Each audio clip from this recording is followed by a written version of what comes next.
Shalom, shalom à tous les saints partout dans le monde. Paix et grâce sur tout un chacun d'entre nous dans le nom puissant et glorieux de notre Seigneur et Sauveur de gloire, Jésus-Christ de Nazareth. Donc nous sommes toujours dans notre marche quant à ce qui concerne l'enseignement de la transformation transformée par le renouvellement de l'intelligence. Donc sans plus tarder, prenons nos Bibles et nous allons prendre aussi une écriture qui va aussi nous aider. Okay? Donc, comme par habitude, nous prenons la définition. Pour ceux qui qui nous rejoindront peut-être juste à cette partie-là, sachez qu'il y a la première, la deuxième, la troisième. Donc là, nous sommes aujourd'hui à la 9e partie. Donc, pour définition, nous avions vu une action ou processus à travers lequel une chose est modifiée, okay? Transformée ou change de forme. On avait pris une deuxième définition, passage d'une forme à une autre, et le synonyme qui s'y rapproche le mieux, c'est la conversion. Donc, quand on voit quelque chose de converti, on voit vraiment quelque chose de transformé. Okay? Nous avions fait une distinction entre la transformation et le changement. Mais le changement aussi prend part aussi à la transformation. Quand je parle du changement, on parle...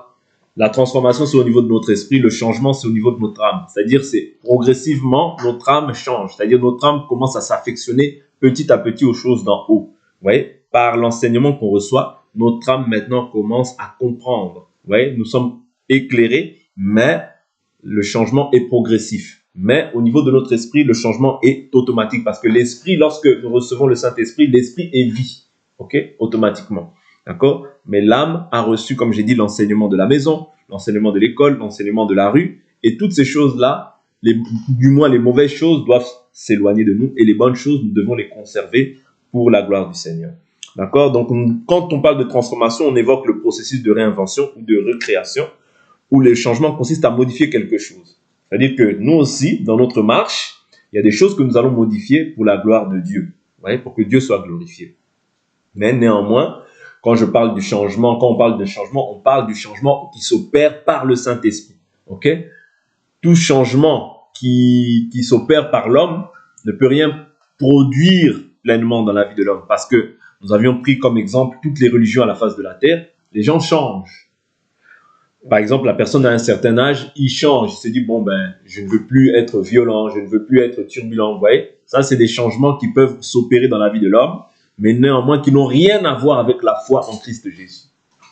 C'est-à-dire l'homme intérieur n'est pas été inchangé, vous voyez, mais c'est simplement qu'il a tenu certains traits de caractère qui étaient peut-être mauvais. Mais en réalité, il est encore, selon Dieu, il est encore éloigné du Seigneur. Et cela, même si par la suite, c'est quelqu'un qui fait du bien tout autour de lui, c'est une bonne chose. Mais néanmoins, c'est pas ça. C'est pas en cela que consiste le salut.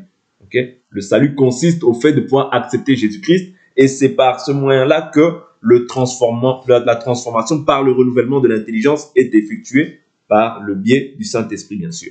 Nous avions vu comment il y a eu renouvellement de l'intelligence lorsque le peuple d'Israël a été délivré sous la main puissante du Pharaon.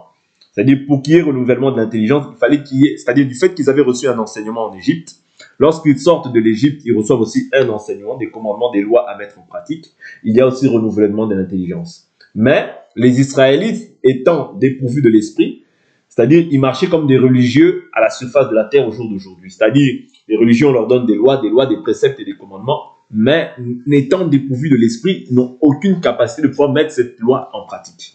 C'est ça que sont les religieux à la surface de la terre. Voilà pourquoi je vous dis toujours que si nous pouvons pratiquer la parole, ne nous enorgueillissons pas. C'est parce que Christ est en nous que nous avons la possibilité de pratiquer cette parole. Sans quoi nous ne pouvons rien faire. Parce que lui-même, il a dit, sans moi, vous ne pouvez rien faire.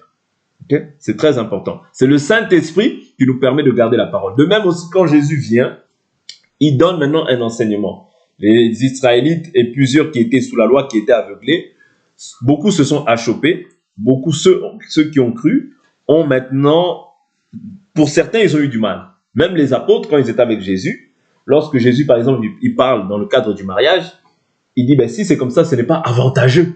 Vous voyez? C'est-à-dire que là, Jésus, il ramène une pensée, afin que maintenant, c'est-à-dire que leur pensée maintenant soit renouvelée. Okay? Leur pensée soit renouvelée, quant à ce qui concerne le mariage, quant à ce qui concerne la loi du talion. Vous voyez? Parce que la loi du talion disait œil pour œil, dent pour dent, mais Jésus-Christ lui dit, Moi, je vous dis de ne pas résister aux méchants. Ok? Mais comment est-ce que toi, tu ne pourras pas résister aux méchants? Est-ce que c'est par tes propres forces? Non. C'est par l'aide du Saint-Esprit. Ouais. Le Saint-Esprit, ouais, vient te soutenir, vient t'aider, vient te donner la capacité, parce que notre capacité ne vient pas de nous-mêmes, mais notre capacité vient de Dieu. L'Écriture dit, qu'as-tu que tu n'aies reçu? Et si tu l'as reçu, pourquoi te glorifies-tu? Ok? Donc, toutes ces choses-là, c'était des enseignements qui ont été posés. La loi, la grâce, ce sont des enseignements qui ont été posés pour que nous puissions être transformés par le renouvellement de l'intelligence. Je prends une écriture. 2 Corinthiens chapitre 4. 2 Corinthiens chapitre 4. L'écriture nous dit quoi? Je prends à partir du verset 7. Non, je prends un peu plus haut, excusez-moi. À partir du verset 3. Si notre évangile est encore voilé, il est voilé pour ceux qui périssent, pour les incrédules dont le Dieu de ce siècle a aveuglé les pensées, afin qu'ils ne voient pas resplendir le glorieux évangile du Christ qui est l'image de Dieu. Nous ne nous prêchons pas nous-mêmes, c'est le Christ Jésus, le Seigneur, que nous prêchons. Et nous nous disons vos serviteurs à cause de Jésus. C'est-à-dire personne ne peut se prêcher lui-même. Oh, moi je suis allé au Canada. Oh, moi j'ai fait des voyages. Oh, moi j'ai tant. Non, non, non. Cela nous importe peu. C'est le Christ Jésus que nous prêchons. C'est très important. Donc là, l'Écriture nous dit quoi? Nous ne nous prêchons pas nous-mêmes, mais c'est le Christ le Seigneur que nous prêchons. Et nous nous disons vos serviteurs à cause de Jésus. Verset 6. Car Dieu qui a dit la lumière brillera du sein des ténèbres, a brillé dans nos cœurs pour faire resplendir la connaissance de la gloire de Dieu sur la face de Christ. Dieu qui a dit quoi? Que la lumière brillera du sein des ténèbres. Cette lumière-là a brillé où maintenant? Dans nos cœurs. Et cette lumière-là, quand elle vient, comme je vous ai dit qu'elle vient faire une œuvre de séparation, de distinction entre ce qui est ténèbres et ce qui est lumière. C'est-à-dire que maintenant, dès lors où la lumière vient en toi, toi-même tu te rends compte de tes ténèbres. Souvenez-vous, lorsque Pierre péchait, ok, il péchait et Jésus lui dit, jette ton filet de l'autre côté. C'est ainsi qu'il fait la pêche miraculeuse. Bon, ceux l'entête appellent ça la pêche miraculeuse. Et il récupère beaucoup de poissons et il voit le Seigneur. Il dit, Seigneur, éloigne-toi de moi, je suis un homme pécheur. C'est-à-dire quand la lumière vient, la lumière de Christ qui est Christ vient en toi, vient dans ta vie, tu te rends compte de ton péché. Ouais. Tu te rends compte de ton péché. Tu te rends compte que tu es pécheur. Ouais. Tu te rends compte que, c'est-à-dire tu vois maintenant que, ah non, non, non, je ne plaisais pas à Dieu. Ouais. C'est ça le rôle de la lumière, c'est-à-dire éclairer les ténèbres qui étaient en toi et maintenant faire une séparation entre ce qui est ténèbres et ce qui est lumière. C'est très important parce que sans une réelle prise de conscience, tu ne pourras pas en fait constater ton état et tu ne pourras pas savoir que tu n'es pas agréable à Dieu. Et c'est là maintenant que vient maintenant le Saint-Esprit pour maintenant te permettre de pouvoir te séparer, pouvoir transformer ou bien renouveler ta pensée quant à ce qui concerne ta vie ancienne. Okay? Je continue l'écriture. Sur la face de Christ, verset 7, nous portons ce trésor dans des vases de terre. Ouais? Quel est ce trésor? C'est l'évangile. Afin que cette puissance supérieure soit attribuée à Dieu et non pas à nous. Nous sommes pressés de toute manière, mais non écrasés, désemparés, mais non désespérés, persécutés, mais non abandonnés, abattus, mais non perdus. Nous portons toujours avec nous dans notre corps la mort de Jésus, afin que la vie de Jésus se manifeste dans notre corps. Ouais? C'est-à-dire la mort de Jésus, nous la portons dans notre corps, afin que la vie de Jésus soit manifeste dans notre corps. C'est-à-dire que la vie de Jésus, c'est le Saint-Esprit en nous. Mais cette vie-là qui est en nous, parce que l'Esprit maintenant est vivant, autrefois nous étions non éclairés, nous étions encore dans les ténèbres. Maintenant que la vie de Jésus est en toi, il faut que, comme j'ai dit, cette vie maintenant se manifeste dans notre corps. Le rôle de l'évangile, c'est ça. C'est-à-dire que tu deviennes maintenant semblable à Christ pendant ces jours de la chair. Parce que l'Écriture nous dit, tel il est lui, tel nous sommes nous aussi, où? Dans ce monde. C'est-à-dire, dans ce monde, si lui a marché d'une manière, nous aussi, nous devons nous efforcer à marcher de cette manière. Si lui n'a pas péché, nous devons nous efforcer. Ouais, nous efforcer à ne pas pécher. Voilà pourquoi c'est ce trésor-là que nous avons, cet enseignement que nous avons, c'est le Saint-Esprit que nous avons, nous le portons en nous. Ouais, il est en nous. Parce qu'il a dit, le Saint-Esprit viendra, dans Jean chapitre 14, il dit, je ne vous laisse pas orphelin, je viens vers vous. Comment est-ce qu'il vient en nous aujourd'hui? Sous la forme de l'esprit. C'est un trésor maintenant que tu reçois. Ok? Que tu reçois intérieurement. Voilà pourquoi ce n'est pas visible aux yeux du monde. Mais maintenant, le rôle du Saint-Esprit, c'est de se manifester. Ok? C'est de se manifester. Voilà pourquoi même l'un des frères de Jésus dira, mais si personne ne fait quelque chose en secret, s'il veut se manifester au monde. Ouais. C'est-à-dire que lorsque maintenant le Saint-Esprit vient, c'est pour que toi qui étais ténèbres, c'est pour que toi qui avais un nom, peut-être la stérile, peut-être ceci, cela, c'est pour que maintenant ces mêmes personnes voient la lumière au travers de toi. Okay? Voient maintenant la valeur que Dieu veut te donner aux yeux des hommes. C'est-à-dire que la manière dont Dieu veut maintenant éclairer au travers de toi pour que les autres aussi soient éclairés au travers de ta vie. C'est-à-dire Dieu maintenant te prend comme un modèle. Oui, un modèle que les gens, c'est-à-dire que les gens, tu vas être un modèle que Dieu va prendre pour que les gens au travers de ta vie puissent connaître Dieu. Oui. C'est-à-dire que les gens au travers de toi doivent voir Dieu. Voilà pourquoi il dit que nous portons toujours avec nous dans notre corps la mort de Jésus. Okay? La mort de Jésus, afin que la vie de Jésus se manifeste dans notre corps. Parce que quand est-ce que nous sommes, la mort de Jésus, elle agit comment? Oui, elle agit comment? C'est-à-dire que du fait que nous sommes morts au péché, ok?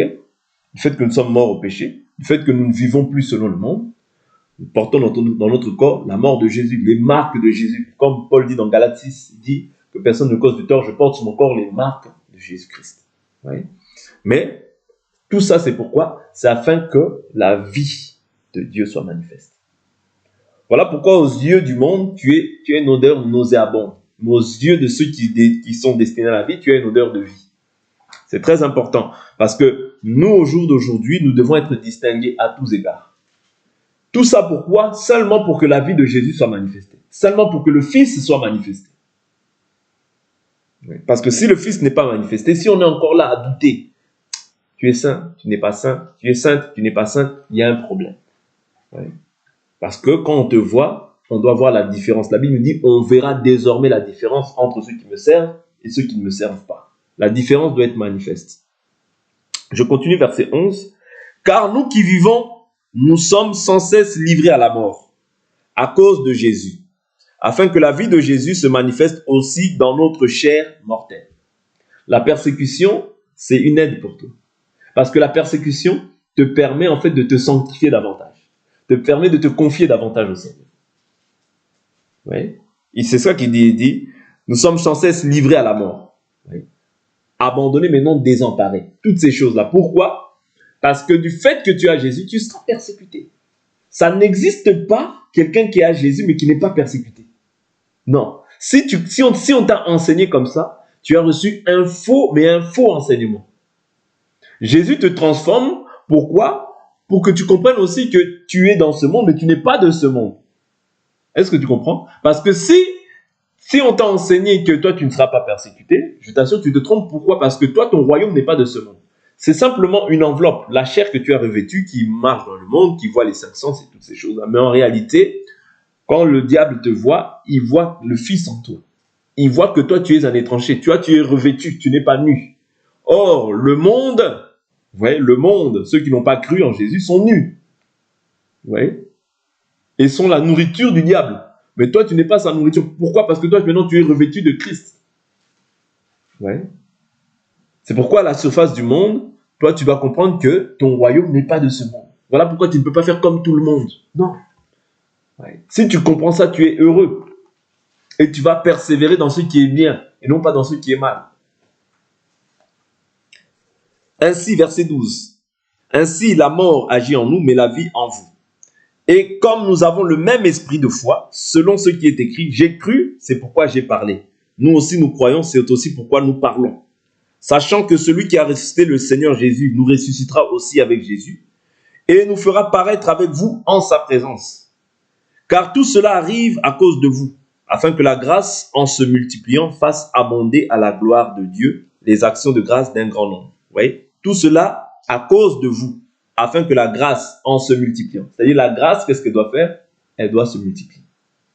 Et je vous ai toujours dit que le centuple, quand on parle du centuple, Il y a la grâce, il y a les dons, il y a toutes ces choses-là.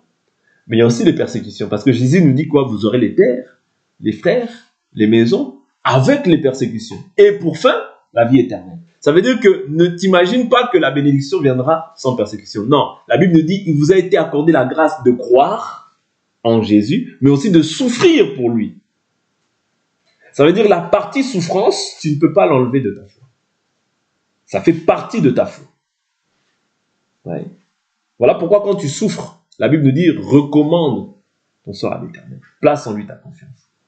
Ouais. Quand tu souffres, décharge-toi sur lui de tous ses soucis, car il prend soin de ton âme. Dieu permet ça pour que tu saches que toi, ton royaume n'est pas de ce monde. Si la souffrance, bien sûr, la Bible nous dit, si quelqu'un prie, si quelqu'un souffre, qu'il prie.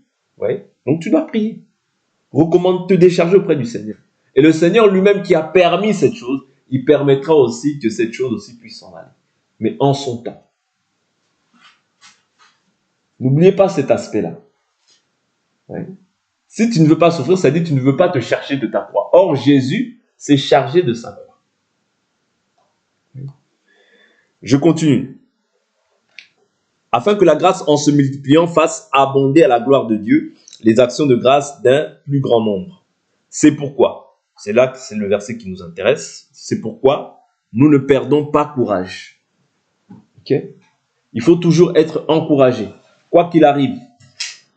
Peu importe les difficultés, peu importe les problèmes, peu importe la montagne qui s'élève.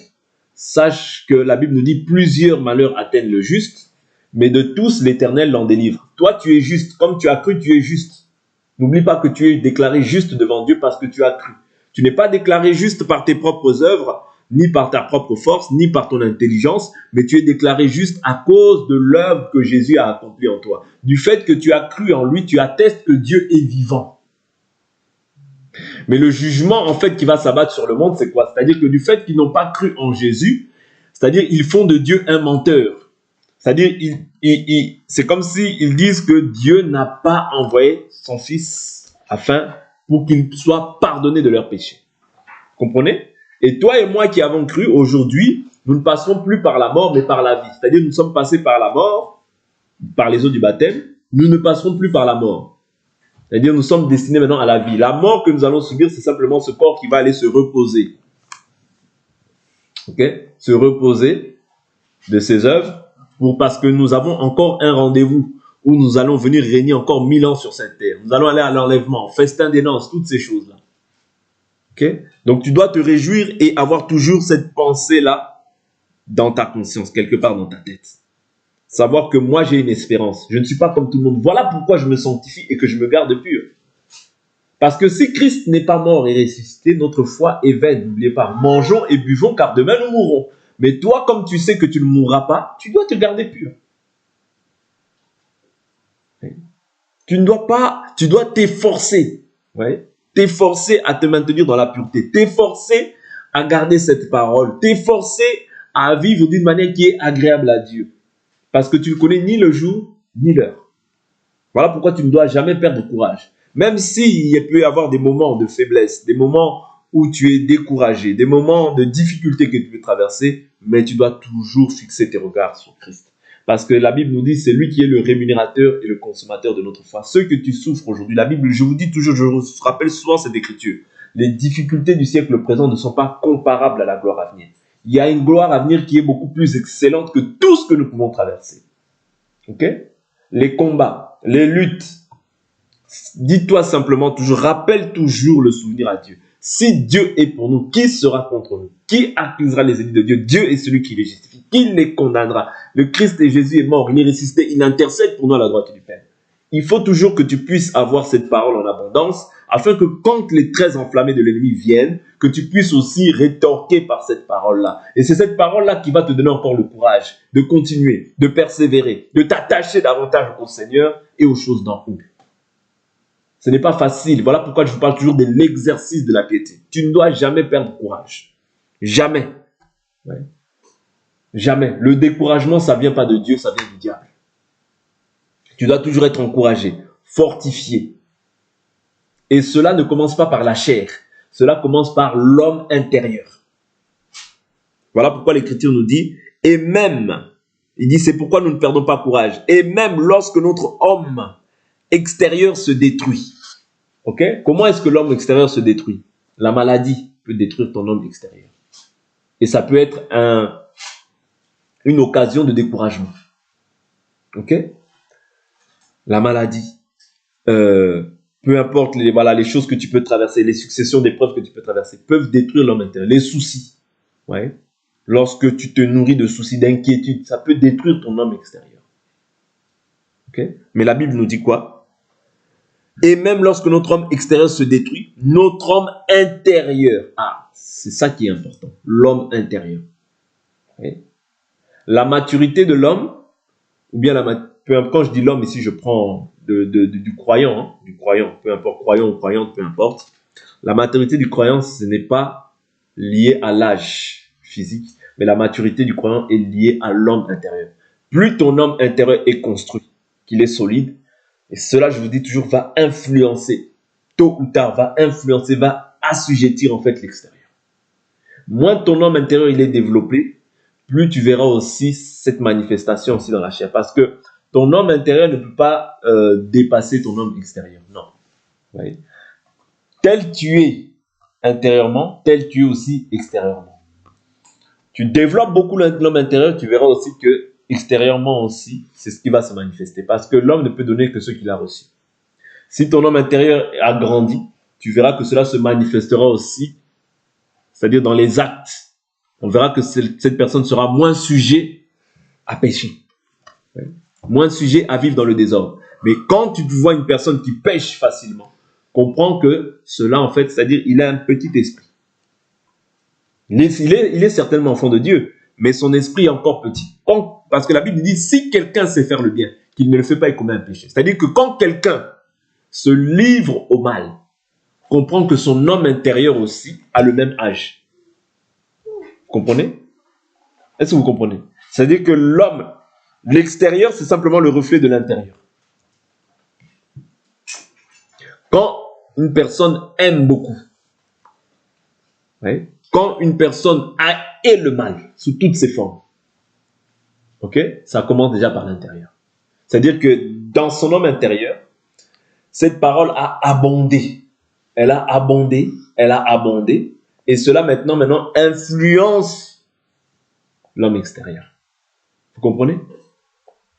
L'extérieur, c'est comme le courrier. Le courrier, l'enveloppe du moins, c'est pas ce qui est important. Mais c'est le courrier qui est important. Voilà pourquoi je vous dis que quand l'homme intérieur est bien nourri de la bonne doctrine, de la bonne parole, il va croître aussi, Tu vas voir que, naturellement, cette personne maintenant, elle sera imprégnée, imbibée de la parole extérieurement. Oui. Pourquoi? Parce qu'en fait, elle a développé davantage l'homme intérieur plutôt que l'homme extérieur. Mais aujourd'hui, ce qu'on voit, c'est contraire. C'est-à-dire les gens se livrent beaucoup plus en fait aux passions de la chair plutôt qu'au fait de développer l'homme intérieur. Homme, je vous dis toujours que la Bible nous dit que la foi appelle à l'existence ce qui n'existe pas. Pour que la chose qui n'existe pas puisse exister dans ta vie, il faut impérativement que ton homme intérieur soit développé. Ah ben oui, ouais, parce que ce qui appelle à l'existence, ce n'est pas, c'est-à-dire c'est par le canal de cette bouche, mais néanmoins c'est par le fait que tu aies développé beaucoup en fait l'homme intérieur. Quand tu as beaucoup développé l'homme intérieur, tu vas voir que les passions, les désirs de la chair vont moins t'intéresser. Tu seras moins sujet à ces choses. Non pas comme un religieux, mais parce que tu es rempli du Saint-Esprit. Quand tu es rempli de l'Esprit, tu vas voir que les choses de la chair, maintenant, tu t'en débarrasses facilement. Mais ça, c'est un exercice. Voilà pourquoi on parle de l'exercice de la piété. C'est-à-dire, pour la transformation, il y a forcément exercice c'est-à-dire l'exercice à travailler. C'est-à-dire, si tu ne travailles pas à ce niveau-là, il sera difficile qu'on voie vraiment une progression. Or, la Bible nous dit, je veux que vous progressiez à tous égards, en foi, en parole, en connaissance, en stature, en assurance, en sagesse. Vous voyez, toutes ces choses-là, c'est par l'homme intérieur, c'est pas par l'homme extérieur. Je vous assure, l'homme extérieur n'est pas qualifié pour ces choses-là. C'est comme lorsque l'Écriture dit que la chair et le sang ne peuvent pas hériter le royaume de Dieu. Vous voyez? mais c'est l'homme intérieur. Donc, notre homme intérieur se renouvelle de jour en jour. OK? Donc, le renouvellement, il s'effectue dans l'intérieur pour influencer l'extérieur. Car un moment de légère affliction produit pour nous, au-delà de toute mesure, un poids éternel de gloire. Aussi, nous regardons non point aux choses visibles, mais à celles qui sont invisibles. Car les choses visibles sont momentanées. C'est comme nous, aujourd'hui, nous sommes des passagers sur cette terre. Les choses visibles que nous voyons sont momentanées. OK? Et les invisibles sont éternels. Voilà pourquoi toi qui es un homme ou une femme spirituelle, il faut que tu regardes d'abord aux choses invisibles. Parce que les choses invisibles peuvent devenir visibles lorsque maintenant tu développes beaucoup l'homme intérieur. Aujourd'hui, je veux vraiment rester sur l'homme intérieur, sur l'homme extérieur. Lorsque tu crucifies davantage l'homme extérieur, tu verras que l'homme intérieur va se développer. Oui. Mais c'est un exercice. Voilà pourquoi la Bible nous dit il faut de la persévérance. Oui. Il nous faut de la persévérance. Quand on parle de Élie, on dit que Élie était un homme de la même nature que nous, mais il priait avec insistance. Oui. Il priait avec insistance. Vous voyez, il faut l'insistance, la persévérance, la rigueur, la discipline. Oui. Discipliner ton corps, te discipliner, avoir de la rigueur, parce qu'aujourd'hui, les gens n'ont plus beaucoup de temps pour Dieu. Oui. Mais toi, tu dois t'imposer des temps. Tu dois dire non à ta chair. Quand ta chair veut t'emmener, tu dis non. Aujourd'hui, je veux t'emmener à faire ça. Oui. Ça, c'est une discipline que tu dois infliger à ton corps. Voilà pourquoi Paul dit, je traite durement mon corps. Oui. Je traite durement mon corps. Parce que si tu ne traites pas durement ton corps t'emmènera là où toi-même tu ne veux pas. Ok? Le corps, on le traite. Et on le maltraite s'il le faut. Mais on en prend soin. Mais on le maltraite. Pourquoi? Parce que c'est dans ce corps que réside le péché. La Bible nous dit, Dieu a condamné le péché dans la chair afin que nous ne vivons plus selon la chair, mais selon l'esprit. Si vous marchez selon la chair, vous allez mourir. Mais si par l'esprit, vous faites mourir les actions du corps, vous vivrez. Et pour vivre, il faut faire mourir les actions du corps. Et pour que les actions du corps meurent, il faut que l'homme intérieur soit développé. Parce que si c'est simplement l'homme extérieur qui est développé, on verra quelqu'un qui est bien dans sa chair, mais qui a un petit esprit. Et je vous dis toujours ça, c'est le danger qui nous guette tous autant que nous sommes. Ouais.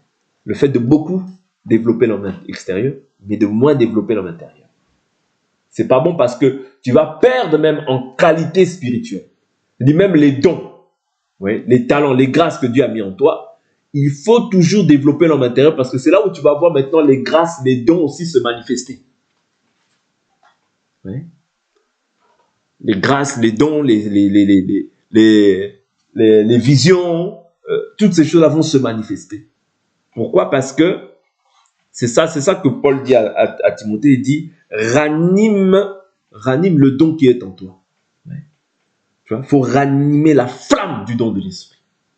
Ok? Comment est-ce qu'on ranime ça? Par la parole, par la prière.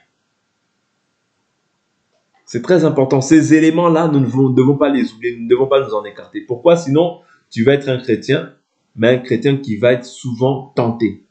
Ce n'est pas en vain que Jésus dit veillez et priez afin de ne pas entrer en tentation. L'esprit est disposé, mais la chair est faible. C'est-à-dire la faiblesse réside dans la chair. Ok? La faiblesse réside dans la chair. Voilà pourquoi cette chair, on la traite durement. On la traite durement afin de rester dans la volonté de Dieu. Parce qu'il faut que nous sachions toujours, comme je le dis depuis le début, qu'il y a un adversaire qui nous guette. Et lui, son seul désir, c'est que tu sortes de la volonté de Dieu. Parce qu'une fois que tu es sorti de la volonté de Dieu, c'est alors qu'il peut avoir la main mise sur toi. N'oubliez pas, je vous dis toujours que Lucifer connaît les lois du ciel. Connaissant les lois du ciel, il sait que quand tu pêches, tu t'éloignes du Seigneur. Vous comprenez? Quand tu pêches, tu t'éloignes du Seigneur. La main de l'Éternel n'est pas courte pour sauver, mais ce sont vos péchés qui vous éloignent de moi. C'est-à-dire que le fait que tu sois éloigné du Seigneur, tu es maintenant une proie. Voilà pourquoi le fait d'être renouvelé te comprend comment marcher aussi en fait ici-bas. Afin de ne pas être disqualifié, mais toujours avoir part à ce que Dieu a prévu pour toi. Parce que Dieu peut prévoir quelque chose pour toi. Je prends le cas d'Israël. Dieu, c'est-à-dire Israël, devait sortir en 40 jours. Mais ils ont fait 40 ans. Pourquoi? L'incrédulité s'est manifestée. Le péché s'est manifesté. La mort est entrée. Vous comprenez? L'incrédulité, la mort est entrée. Ok? Au lieu de 40 jours, ils ont fait 40 ans. D'où l'importance que cette parole-là, nous puissions la saisir et la comprendre dans les termes dans lesquels il nous a été transmis, pour ne pas croire en vain, pour ne pas peiner en vain. Et pour comprendre en fait ce que Dieu attend de nous. Nous sommes de Dieu, c'est un fait. Ok? Mais Dieu maintenant a des règles, des principes. La Bible dit l'athlète n'est pas couronné s'il n'a pas combattu selon les règles. C'est-à-dire il y a des règles qui ont été établies pour la course que nous sommes en train de courir, la course dans laquelle nous sommes. Il y a des règles qui ont été bien établies. Nous devons maintenant observer ces règles-là pour pouvoir maintenant achever la course. Et pour ne pas en fait nous détourner. Parce qu'il y en a un qui est là chercher simplement que tu te détournes de la voie du Seigneur. Qui cherche à ajouter, ou bien qui cherche à ce que tu retranches. Parce que dès lors où tu retranches, ou dès lors où tu ajoutes, c'est fini, c'est un faux salut. Voilà pourquoi nous devons nous faire violence. Appliquer cette violence-là. Ok? Garder jalousement ses commandements. Afin que le Seigneur puisse toujours opérer de grands signes, de grands prodiges, de grands miracles. Je vais m'arrêter là. Je vais prendre une écriture, je vais m'arrêter là. Souvenez-vous, dans le livre de Galates, chapitre 1, Pierre a prêché les Corinthiens, les gens de Galates. Une fois parti et qui revient, il dit, mais Galates, qui vous a ensorcelé? Vous comprenez? Vous couriez bien. Qui vous a arrêté? Vous comprenez? C'est-à-dire, il y en a un, bien que tu cours, mais son but c'est de quoi? Et c'était quoi? Qu'est-ce qui avait été donné? La circoncision. Vous voyez, des choses en fait qui n'étaient plus en fait d'actualité. Des choses qui n'étaient plus d'actualité. Et ils ont reçu l'enseignement. Mais néanmoins, il y en a toujours un qui veut envoyer des faux serviteurs. Parce que ça, il avait dit, je sais qu'après mon départ, il s'introduira parmi vous des loups ravisseurs qui n'épargneront pas la bergerie. Qui n'épargneront pas les brebis. Mais qui les attireront après eux. Et non pas après Christ. Vous comprenez? C'est-à-dire que le rôle de l'adversaire, c'est de quoi? C'est de ramener en fait une doctrine étrangère. C'est d'ajouter ou c'est de retrancher. Pourquoi? Pour te dérouter de la course que tu es en train de mener. Galates chapitre 1, et je m'arrête là. Comme j'ai dit, je l'ai déjà dit oralement, mais je veux le lire. Galates 1, verset 6. Je m'étonne que vous vous détourniez si vite de celui qui vous a appelé par la grâce de Christ pour passer à un autre évangile. Non pas qu'il y en ait un autre, mais il y a des gens qui vous troublent et veulent pervertir l'évangile du Christ. Vous voyez? C'est-à-dire aujourd'hui, c'est ça. Les gens troublent les gens pour pouvoir pervertir l'évangile du Christ. Parce que l'évangile, on doit le retenir dans la simplicité dans laquelle il nous a été enseigné. Okay? Mais dès lors où on ajoute, dès lors où on ramène des fausses doctrines, ça nous éloigne en fait de la volonté de Dieu. Voilà pourquoi je vous dis que nous devons courir pour obtenir le prix de la course. Ouais. Saisir la vie éternelle pour laquelle nous avons été appelés pour le jour de l'enlèvement. Amen. C'est très important. Gardons l'évangile dans la simplicité, dans la pureté, et efforçons-nous par le Saint-Esprit de traiter aussi durement cette chair. Gardons l'enseignement et Dieu sera glorifié dans nos vies. Amen. Que la paix, la grâce, la bonté de notre Dieu nous soient multipliées. On va s'arrêter là pour aujourd'hui et on va prier au nom de Jésus-Christ.